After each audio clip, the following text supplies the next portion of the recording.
There's obviously a big story out right now about the missing submersible. It's a little bit off our beat here at Eastman SuperYachts, but we've had a lot of people contacting us, asking us if we're going to cover the story.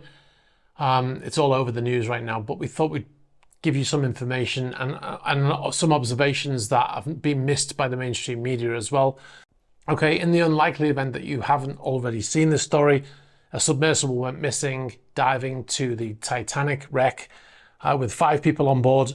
Initially, they were believed to be all employees of the company, but it's now come to light that there are 1 pilot on board and 4 civilians, basically, who are paid to go to the Titanic.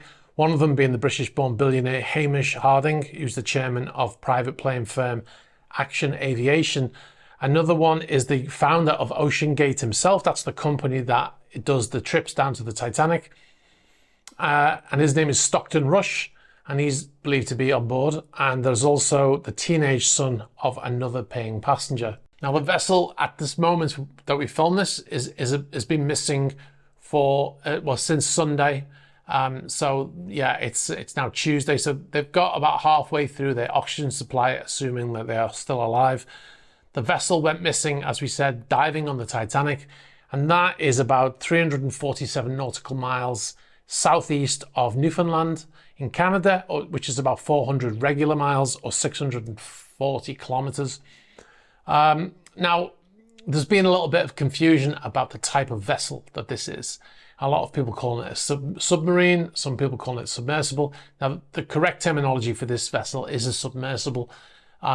A submarine would leave a port, it's like a boat. It leaves a port, goes out to sea, can dive, come back up, go back into port, has a crew on board. That's a submarine. A submersible is a vessel that uses a mothership and is launched from the mothership into the water. It goes down to dive, comes back and is recovered by the mothership. And then, the people get out and they stay on that ship. Now, there are a few types of submersibles. There's a tethered submersible and an untethered submersible. This is something that's not really been mentioned in the news articles that we've seen.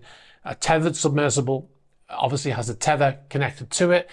In that tether, they are able to communicate with voice and even send video back from the seabed. And also, I believe, but I'm not 100% sure, but I believe they can also pump oxygen in through that tether as well. Now, an untethered obviously doesn't have any of those capabilities. Now, why would you use untethered when you can have a tethered system? But the untethered submersible offers more freedom for the vessel to move around. But I would say that it's inherently more dangerous because of the communications issues, which we'll go into in a second. Basically, the communications that they have, they don't have any radio communications because radio waves don't go on through the water. They have a rudimentary system, which is like a sonar system. The vessel sends a ping back to the vessel every 15 minutes. And within that ping, they can send very short text messages like the old text system that we had before we had smartphones, abbreviations for words and stuff. So they could send a message, the ship could send a message down to the submersible saying, go 100 meters to your left for Titanic, things like that. So that's very rudimentary. There's no GPS and all that kind of stuff, obviously, because they're underwater. The sound waves do travel through the water, but obviously there's a limit of how far that they can go and the equipment that can pick it up. Now, one of the things that they've all been going on about is the amount of air that this vessel has for the people to be able to breathe. Now, what they have on board is they have air for about 4 days. And also they have a scrubber system similar to what they have on spacecrafts that converts carbon dioxide back into breathable air.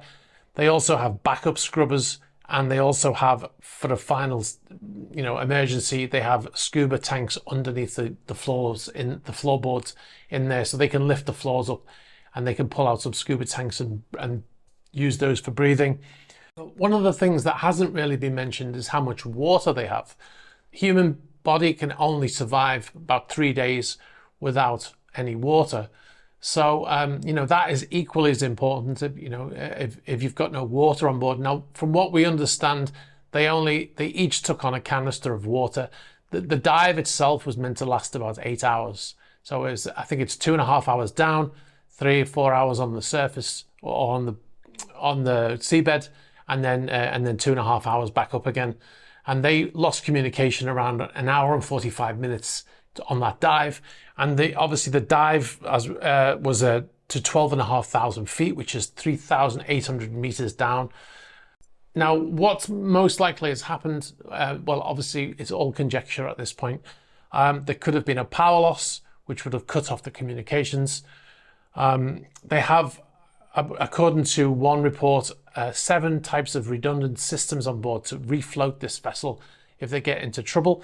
And a number of those systems work if there's a power failure. So if all the lights go out and there's no power, they can still resurface this vessel. There are weights that they can drop to create buoyancy. There are propellers that point up to push the vessel up. And there are the airbags that can be inflated to lift the vessel up to the surface. Now, one idea is that the vessel has surfaced and it's bobbing around on the water waiting to be picked up. This is unlikely. It's possible, but it's unlikely. And the reason why is because if they were on the surface, they could use radios to communicate. Now, they might only have VHF radios or shortwave radios on the vessel, but with all of the searching that's going on, aircraft and stuff like that, any calls from even a VHF radio, which has got a range of about, 22 miles, they would have been picked up by now. So that's unlikely to have happened. That there are aircraft searching and lots of vessels in the area currently searching. Speaking of the area, because of the underwater currents and stuff, this vessel could have been, if it lost power, it could be pushed off. It could be almost anywhere in the North Atlantic. So it is a really big area to search. Now, another thing to take into consideration is, even if they did find it and it was down, 12,000 meters, this is the only vessel that can go that deep. The only vessel left in existence that can dive to those depths. So even if they could get a vessel that could go to those depths, it might, if it's in the UK or it's in Australia, they can't get it there in time before the air runs out on that vessel. So yeah, and like even military submarines cannot go down to that depth. So it's quite a bleak outlook, to be honest. What has happened? Now, a couple of things really that's probable that could have happened. Either the vessel was caught on something like one of those nets that gets cut away from fishing, the big nets, ghost nets. Another possibility, and probably the most likely, is that the vessel had a leak on the way down. And if that was the case, the amount of pressure that's on that vessel at those depths would have been instant implosion. So the fact that there's no communication or there's nothing from the vessel and it hasn't refloated and stuff like that, it seems to suggest that there might have been a catastrophic failure. Obviously, that's just conjecture, but we will keep monitoring this and we'll let you know if we have any updates. Hi, thanks very much for watching this video. You've been watching a Super Yacht News clip. If you'd like to see the full unedited Super Yacht News video, you can click on the link over here. You can also find our channel links below here. And if you'd like to see more shorter videos like this one, be sure to subscribe to this channel.